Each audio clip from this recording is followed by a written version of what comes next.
Et celle de Sophie Pochic, du centre Maurice Albax.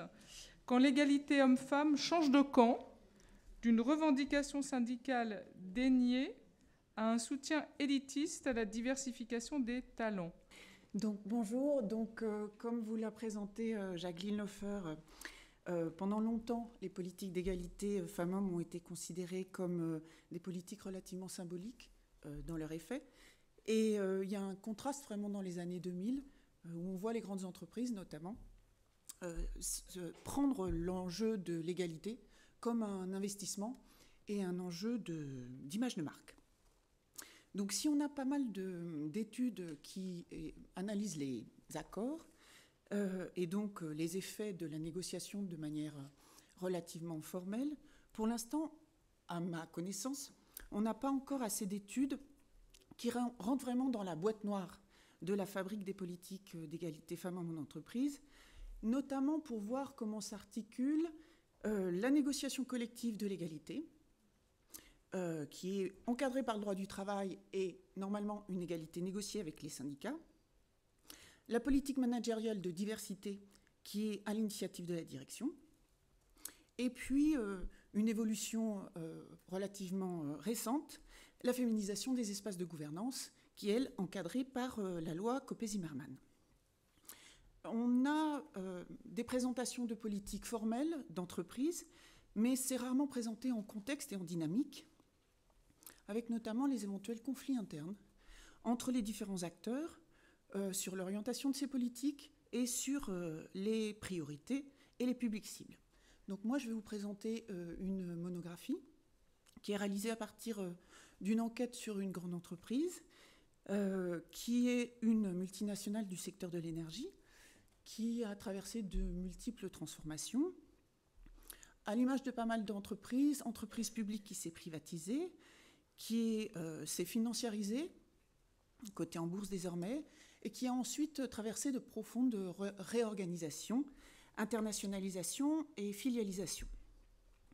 Donc j'ai réalisé des entretiens avec une centaine de personnes, cadres dirigeants, responsables de la politique égalité, et aussi les archives de la négociation collective.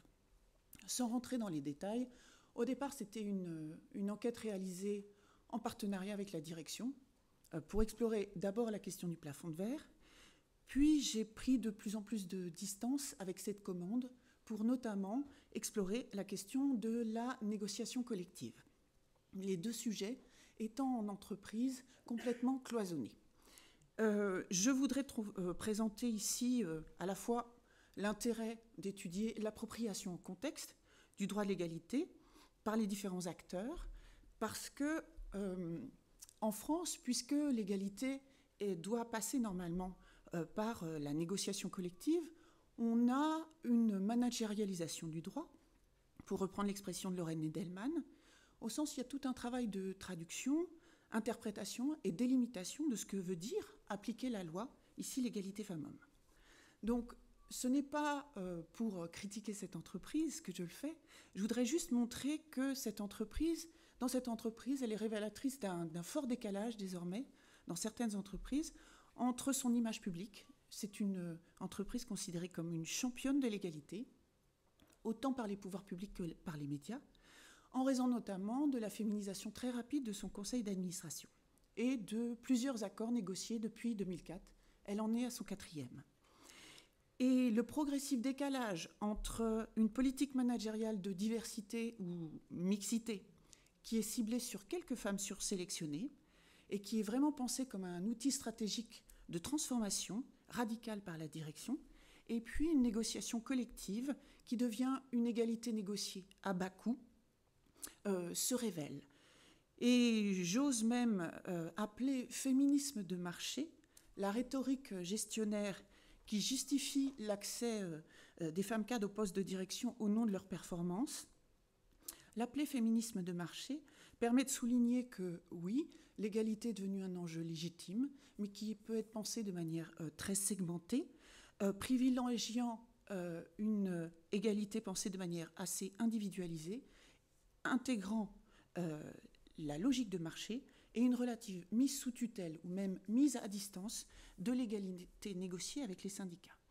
Donc sans rentrer dans les détails, dans une première partie, je voudrais vous montrer, quand on reprend les archives de cette entreprise, depuis 1983, puisque j'ai eu accès aux archives donc, du comité central de l'entreprise, on voit que le rapport de situation comparée est utilisé dans le comité central. Ça autorise des débats et un vrai espace d'expression sur l'existence ou pas d'inégalités entre les femmes et les hommes et des différences d'interprétation de ces chiffres. Cependant, pendant 20 ans, on analyse des débats où... Non, c'est pas... ces débats ne débouchent sur aucun plan d'action pendant 20 ans. Donc, les archives permettent de montrer pourquoi, malgré la mobilisation de certains et certaines syndicalistes, de quelques femmes cadres, la direction va temporiser pendant plus de 20 ans et simplement mettre en place quelques actions symboliques. Et le directeur des ressources humaines, qui a négocié le premier accord égalité en 2004, reconnaît la lenteur du processus. Il dit « On était les rois du bilan », car le rapport annuel présenté depuis 1983 en comité d'entreprise a censé être amélioré, élargi, approfondi, toujours avec des indicateurs supplémentaires.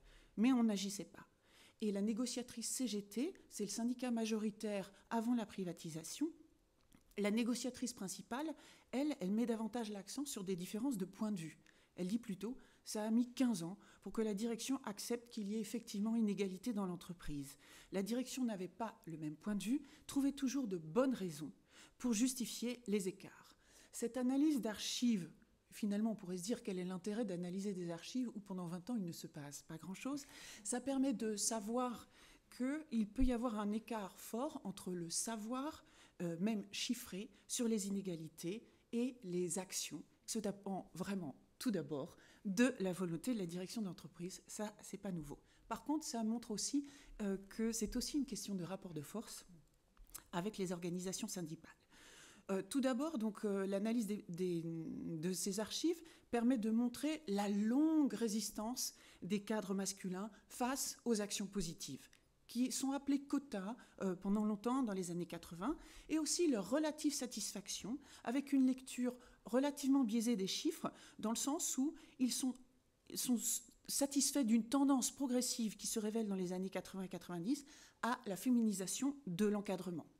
Cette féminisation de l'encadrement, elle n'est pas liée à une politique volontariste, c'est plutôt à la fois le reflet des succès des femmes en termes diplômes et aussi l'orientation progressive de plus en plus commerciale de l'entreprise qui fait rentrer les femmes, notamment avec les profils d'écoles de commerce qui vont réussir dans cette entreprise technique à progressivement rentrer dans l'entreprise.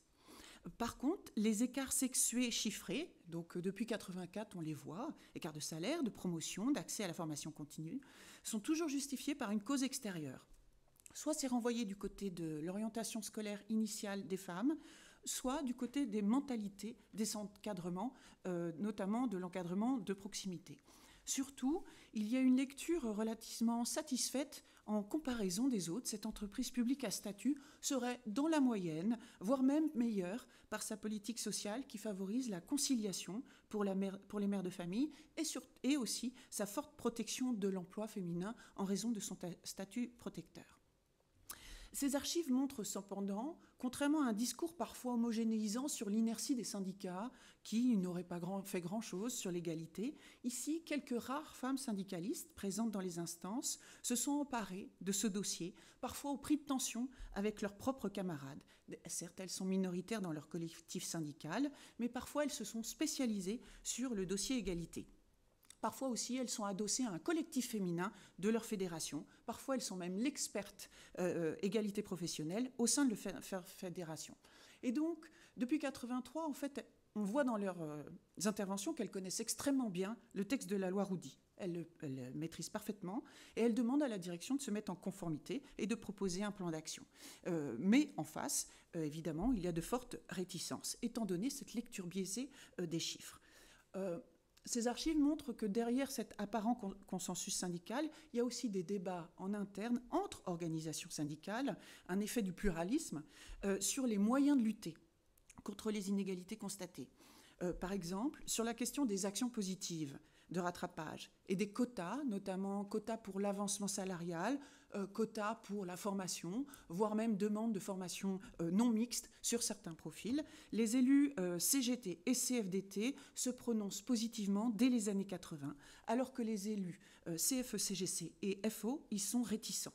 Et ces prises de position locales, en fait, on peut les relier aux différences de conception des différentes organisations nationales et des politiques internes de féminisation, acceptant ou pas des quotas et des structures séparées pour femmes. Enfin, l'analyse des archives révèle que, de manière ponctuelle, ça n'est pas le dossier prioritaire, mais certains élus soulèvent régulièrement la faible reconnaissance des métiers féminisés de la filière administrative, qui n'ont pas les mêmes perspectives de progression de carrière, ni les mêmes primes que les métiers à dominante masculine de la filière technique. Certains élus, même hommes, le soulignent, disant par exemple ce n'est pas un problème de mentalité des chefs d'unité qui seraient réticents à la promotion des secrétaires. Dans la filière secrétariat, il est quasiment impossible de devenir cadre. C'est le problème le plus notoire sur lequel aucune action n'est prise. Et les directions nous voient, mais en 87, il y a un directeur du personnel qui a l'honnêteté de répondre que la dimension centrale est évidemment le coût des mesures. Cela entraînerait des dépenses de personnel tout à fait incompatibles avec les limitations fixées sur le budget du personnel et les budgets de formation professionnelle en particulier. En 2004, après 20 ans de débats sans action, enfin, un accord est négocié. Donc là, ce qu'on voit dans cette entreprise, c'est une entreprise qui négocie un des accords qui est considéré comme un des meilleurs à l'époque, puisqu'il a notamment un budget de rattrapage salarial relativement conséquent, 3 millions d'euros, qui vont permettre de revaloriser plus de 700 femmes. Donc comment expliquer ce passage à l'acte ? Alors, l'accord volontariste s'explique il y a un contexte favorable. Tout d'abord, évidemment, la pression de l'État, avec la loi Génisson, qui oblige les branches et entreprises à ouvrir des négociations sur ce thème, mais aussi l'unité syndicale, puisque les négociatrices sont devenues spécialistes de ce dossier et elles travaillent de manière unitaire depuis 3 ans, et elles avaient enfin réussi à avoir une commission égalité professionnelle, dans le sens où elles avaient réussi finalement à devenir un acteur collectif avec une voix unitaire, notamment sur le dossier rattrapage salarial. Du côté des directions, on voit aussi une féminisation de l'encadrement avec des femmes qui deviennent des RH et qui sont plus sensibles à ce dossier. Et un PDG, là par exemple, qui a commencé sa thèse aux États-Unis et semble convaincu par l'idée de moderniser l'entreprise sur un modèle plus américain et donc qui accepte l'idée qu'il faut investir désormais sur les femmes. Et enfin, l'effet du rapport de force. Cette entreprise va être privatisée. Donc il y a énormément de conflits contre la privatisation. Ce contexte-là est en fait un contexte favorable. Les organisations syndicales vont faire beaucoup de mobilisation, mais ne vont pas réussir à empêcher la privatisation. Mais pour nourrir le dialogue social, plusieurs accords vont être négociés, des accords à teneur plus qualitative, par exemple sur le droit syndical, mais aussi sur l'égalité professionnelle. Suivre le dossier dans la durée permet de voir bien l'évolution du rapport de force. Par exemple, l'accord va être renégocié en 2007. En 2007, le contexte est beaucoup moins favorable aux organisations syndicales. La privatisation a été réalisée, les syndicats sont beaucoup plus centrés sur la question des effets de la privatisation. La direction ne souhaite pas renouveler le budget supplémentaire pour le rattrapage salarial et l'entreprise, grâce à une politique de diversité assez offensive que je vais essayer de développer après, a obtenu le label égalité. Donc en termes d'image de marque, l'employeur n'a plus besoin obligatoirement d'investir dans ce dossier. De plus, les femmes cadres ont fortement critiqué la mesure de rattrapage salarial qui avait bénéficié à des femmes identifiées comme en retard salarial. Elles s'expriment fortement pour dire qu'elles veulent être rémunérées pour leur mérite et non au nom de leur appartenance de sexe. Il va y avoir donc tout un travail réalisé en interne par le pôle rémunération pour construire une nouvelle méthode d'analyse qui semble montrer que les écarts femmes-hommes ont été en grande partie résorbés. Il reste un écart, mais il a quand même diminué. Il y a eu un effet, hein, évidemment. Et l'écart, surtout, apparaît beaucoup plus fortement en haut de la hiérarchie salariale pour le cadre supérieur. Donc, ils décident, l'analyse de ce tableau leur permet de dire, en mettant en lien l'écart d'ancienneté femmes-hommes, que ce n'est pas un problème d'écart salarial, c'est un problème lié à une moindre ancienneté, notamment des jeunes femmes cadres qui ne seraient pas arrivées en haut des échelons, et qu'il faut beaucoup plus travailler sur la question du plafond de verre, qui va devenir la priorité de l'accord. Ils vont aussi travailler sur l'évolution des mentalités, ça ne coûte pas très cher et ça permet de sensibiliser les managers à cette question, et à de nombreuses mesures sur les qualités, l'équilibre vie pro, vie perso, notamment l'ouverture d'une crèche d'entreprise au siège, qui entraîne toute une communication sur l'égalité, mesures auxquelles les cadres femmes et hommes sont sensibles. Suivre l'évolution de ce dossier dans la durée permet aussi de rappeler que ces politiques d'entreprise se négocient et se mettent en œuvre dans des organisations en perpétuelle réorganisation, qui peuvent minorer, voire annuler l'influence de ces politiques. Et par exemple, l'accord de 2008 est finalement assez bon en comparaison des autres, hein. Mais il va devenir un accord de papier, puisque l'entreprise va fusionner, l'entreprise, donc la première, fusionner avec un conglomérat financier. Le périmètre juridique donc, de l'accord est considéré comme caduc, et pendant 2 ans, il ne va plus y avoir du tout d'action sur l'égalité, au motif qu'il y aurait désormais un décalage entre l'accord signé et le périmètre de l'entreprise. Je passe sur les développements. Juste pour vous dire que dans le même temps, se met en place une politique managériale de diversité de genre qui a une sélectivité sociale très assumée à l'initiative de la direction. D'autres auteurs, notamment Laure Bérény, ont montré que les politiques diversité qui se développent dans les années 2000, dans un contexte plus large de diffusion de l'idée de responsabilité sociale de l'entreprise, peut être lue comme la transfiguration d'une contrainte juridique en une catégorie managériale.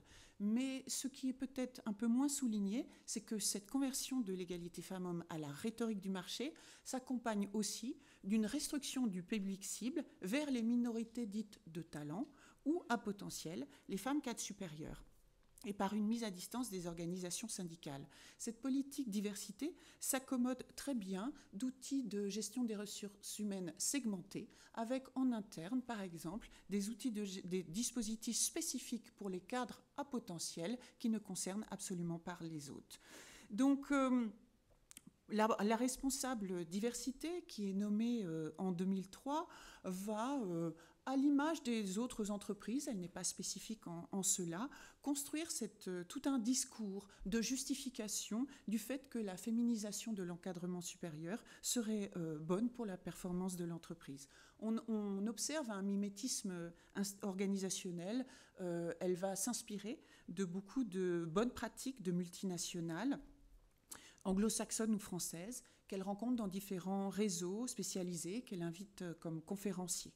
Et cette idée de diversité de genre bonne pour les affaires est encore plus marquée une fois que s'opère la fusion avec la holding financière, parce qu'elle est aussi portée par des grands cabinets anglo-saxons qui vont accompagner la fusion-restructuration et qui présentent désormais la diversité comme le one best way des politiques de gestion des ressources humaines des multinationales. Cette politique diversité s'appuie sur 2 dispositifs. Tout d'abord, un réseau de femmes, mais qui est ici un réseau de femmes cadres supérieures, avec un dispositif de cooptation qui fait qu'il est assez restreint socialement. Ce réseau de femmes cadres est créé en 2004. Il va se transformer après la privatisation, mais c'est à peu près les mêmes actrices. La philosophie va un peu changer. À partir de la fusion, il va de plus en plus devenir un lieu, pensé comme un lieu d'empowerment. Ce réseau appelé WIN, Women in Networking, vise à sensibiliser au leadership féminin, et il peut être vu à la fois comme un lieu d'influence pour la direction. C'est un message assez descendant qui dit qu'il est désormais soutenant pour la carrière des femmes de talent. Ça peut être vu aussi comme un groupe communautaire qui vise à construire une culture d'égalité commune entre des entités et des filiales désormais très dispersées, et notamment un groupe à échelle internationale, autant que comme un groupe d'intérêt, puisqu'on voit les femmes cadres qui l'investissent de manière relativement stratégique et qui vont l'utiliser pour faire entendre leurs revendications. Deuxième outil, et sans détailler, un dispositif de monitoring, c'est-à-dire vraiment de suivi chiffré d'un dispositif, le dispositif mis en place depuis les années 2000 de viviers de cadres labellisés à potentiel, considérés comme des possibles futurs cadres dirigeants. Ce dispositif qui dit sélectionner les cadres à potentiel sur leurs résultats, leur professionnalisme et leur savoir-être, masque complètement sa sélectivité sociale. On y retrouve à 98% des diplômés de grandes écoles à la française et quelques universités d'élite étrangère. Donc par ces différents... Et donc la responsable de la communication réussit même en 2011, appuyée par le réseau de femmes cadres, à faire adopter des objectifs qui vont devenir les leitmotifs de la politique d'égalité de l'entreprise, des objectifs chiffrés. Et donc c'est une des grandes entreprises qui se présente comme leader parce qu'elle s'est donné 4 objectifs chiffrés, mais qui visent tout le haut de l'organigramme: féminisation des cadres, cadres à potentiel, recrutement des cadres et stock de cadres. C'est une entreprise qui devient également championne des Women on Boards. Ça devient une entreprise alliée objectif de la politique du gouvernement pour féminiser les conseils d'administration. Si on regarde les profils de ces femmes qui sont rentrées grâce à cette politique, on voit que c'est aussi utilisé par cette entreprise comme un moyen de transformer, d'accompagner la réorientation stratégique de l'entreprise, plus de femmes financières et plus de femmes d'affaires étrangères. À l'image des politiques diversité menées dans les grandes entreprises américaines, les femmes non cadres sont totalement absentes des politiques de management de la diversité initiées par les directions, avec une coupure totale entre les femmes du dirty floor et les autres, pour reprendre l'expression de Helen Burry. Ces femmes employées et maîtrises ne participent ni aux actions de formation de développement personnel, coaching, mentoring, ni au réseau de femmes cadres. Donc, je voulais juste dire en conclusion que cette approche de l'égalité rentable pour la performance, évidemment, elle a eu des effets, puisqu'elle a réussi à convaincre des cadres dirigeants réticents pendant longtemps à des mesures d'action positives. Cependant, elle a tendance aussi progressivement à coloniser la négociation collective, qui tend, elle aussi, dans un moment où le rapport de force avec les organisations syndicales est de moins en moins bon, à se focaliser sur les problèmes spécifiques des cadres, le plafond de verre et l'articulation des temps, travail et vie familiale. L'intérêt de réaliser une monographie, c'est peut-être de pouvoir articuler les jeux d'échelle et montrer comment cette managérialisation du droit ne signifie cependant pas, comme le dit par exemple Annie Jonter, une moindre conscience des droits. On voit 2 types d'actrices qui, dans cette entreprise, sont plus conscientes des droits, notamment les femmes cadres supérieures qui se sentent désormais soutenues par ce discours volontariste de la direction, mais aussi les femmes syndicalistes, même si elles arrivent beaucoup moins que les autres à faire avancer le dossier. Et de manière intéressante, il me semble qu'il faut étudier les réseaux femmes cadres. Jacqueline Loeffler a dit, ce sont peut-être de nouvelles actrices des politiques d'égalité. Cependant, les effets en cascade de leurs actions sont loin d'être avérés, en tout cas dans cette entreprise, notamment si l'éthos de ces femmes, le discours qui est développé, c'est plutôt une égalité pour les femmes de talent qui oublient celles qui en auraient moins. Merci. Merci.